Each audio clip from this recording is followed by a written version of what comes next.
নমস্কার, আমি শ্রী দেবাশিস। আমার ইউটিউব চ্যানেলে আপনাদের প্রত্যেককে স্বাগত। আপনারা ভালো থাকুন, আমি সবসময় তার আমার কাছে এই প্রার্থনা করি। দেখুন, আপনি ভালো থাকলে তো আমার কিছু যায় আসে না, কারণ আপনারা ভালো থাকবেন, আপনার সঙ্গে তো আমিও তো ভালো থাকবো, তাই না? প্রত্যেক মানে তো আমিও জড়িত।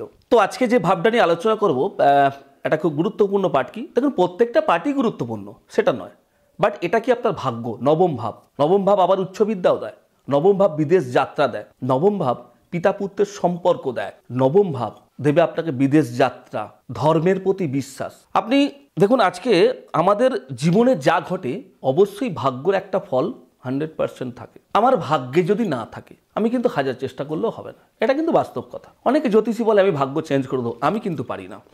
কারণ ভাগ্য চেঞ্জ করার পৃথিবীতে কেউ জন্মে জানে না, একমাত্র বিধাতা ছাড়া। তো আজকে গুরুত্বপূর্ণ জায়গা কোনটা জানেন? আপনার ভাগ্যে রয়েছে আপনি বড় কোনো পলিটিশিয়ান হবেন, আপনার ভাগ্যে রয়েছে আপনি বড় কোনো বিজনেসম্যান হবেন। দাদা, আমাকে তো জন্মছক দেখে অনেকে বলছে আমার বিরাট উন্নতি, আমি কয়েক কোটি টাকার মালিক হব, কিন্তু আমি টাকা নুন আনতে পান্তা পুড়িয়ে যায়। কি তাহলে আপনি ভাগ্যের কথা বলছেন? এটাই তো দাদা ব্যাপার আছে। কারণ আপনার নবমভাবে শুধু বেটার থাকলে হবে না, তার সঙ্গে আদার্স গ্রহগুলো দেখতে হবে। এই যে আমাকে এখন দেখতে পাচ্ছেন, এই যে ক্যামেরার সামনে, তা ক্যামেরাটা তো সেটা চলছে, কিন্তু সামনে যদি কোনো গাইড করে দেয়, ক্যামেরা চলছে বাট সামনে অন্ধকার, শ্রী দেবাশিসকে দেখতে পাবেন না।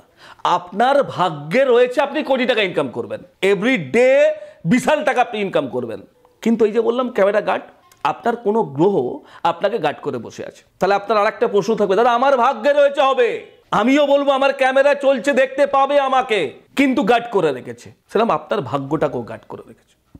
উচ্চ বিদ্যা থেকেও ডিপেন্ড করে আপনি বিদেশ যাত্রা করবেন, আপনার তো ভাগ্যে আগে থাকতে হবে আপনার বিদেশ যাত্রা আছে কিনা, তারপর তো বিদেশ স্টেবল। অনেকে তো প্রচুর টাকা ইনকাম করে, প্লেনের এয়ারপোর্টের ধারে কাছে গেছে, এটাই ভাগ্য। আপনি বিদেশ যাত্রা করবেন, উচ্চ শিক্ষা করে আপনি বিদেশ যাত্রা করবেন, তারপর তো স্টেবল অন্য ভাব রয়েছে। আপনার সঙ্গে আপনার বাবার সম্পর্ক কেমন যাবে, আপনি আদৌ কি, এই যে ধরুন আমরা জ্যোতিষ বা যে ধর্মকর্ম নিয়ে আলোচনা করি, কোনো বিশ্বাস নেই, বিশ্বাসটা জন্মাবে। ঠেলায় না পড়লে বেড়াল গাছে ওঠে না, কথা আছে জানেন তো?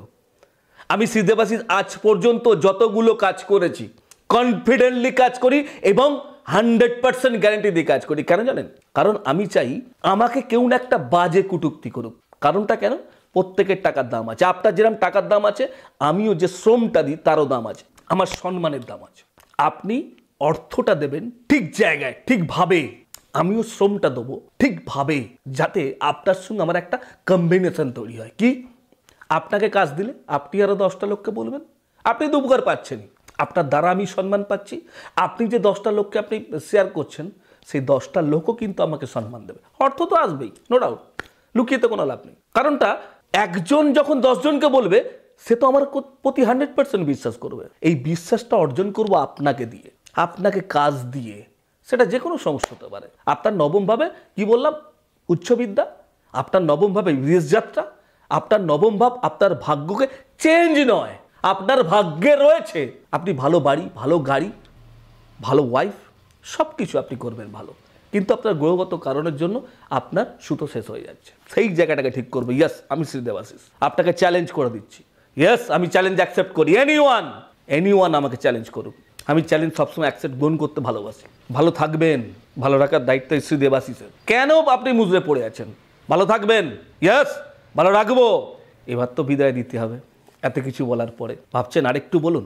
বলবো, সামনে আসুন, নিশ্চয়ই বলবো। তবে অবশ্যই কিন্তু লাইক শেয়ার করতে কিন্তু ভুলবেন না, আর কি করবেন? সাবস্ক্রাইব করবেন, বেল আইকনটা প্রেস করতে ভুলবেন না, আর কমেন্টটা করবেন, প্লিজ কমেন্টটা করবেন। কারণ আরও কিছু নতুন কিছু জানতে চাইলে না আমাকে বলুন, দাদা এইটা নিয়ে বলুন, অবশ্যই বলবো, কারণ প্রোগ্রাম তো আপনাদের জন্য। সবশেষে বলি, ভালো থাকবেন। আমি তারামায়ের দীক্ষিত, তারামায়ের কাছে প্রার্থনা করি আপনারা ভালো থাকুন, সুখে থাকুন, শান্তিতে থাকুন, এই প্রার্থনা করি। সুতরাং আজকের মতো বিদায় দিন। নমস্কার, ভালো থাকুন।